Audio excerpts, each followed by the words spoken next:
A Russian arms storage depot has been rocked by an explosion with smoke and fire erupting after a suspected Ukrainian strike on the compound.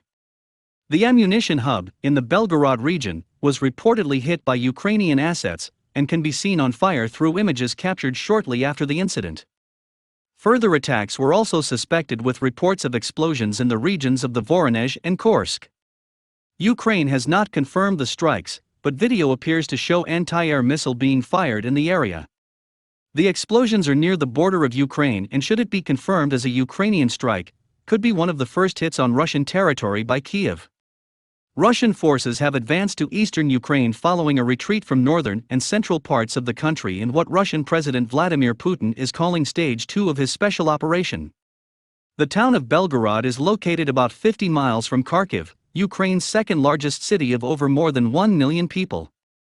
The Russian regional governor, Vyacheslav Gladkov, said on his Telegram channel that the explosion took place at around 3:35 a.m. local time and caused him to be awoken. The governor later learned the explosion had come from an arms depot being hit. Writing in his Telegram post, he said, "There is no destruction of residential buildings, houses. There were no casualties among the civilian population."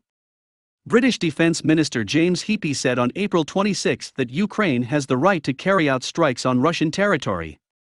He said strikes on supply lines are a legitimate part of war.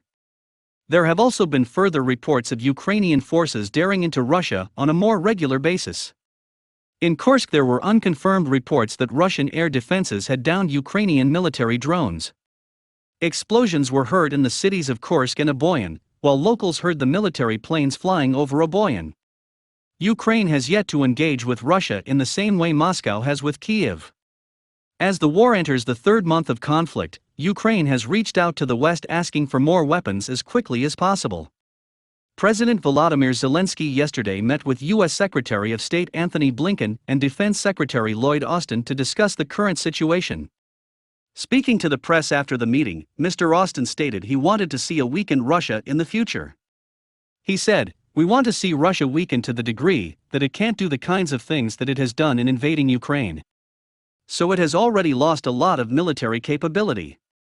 And a lot of its troops, quite frankly. And we want to see them not have the capability to very quickly reproduce that capability."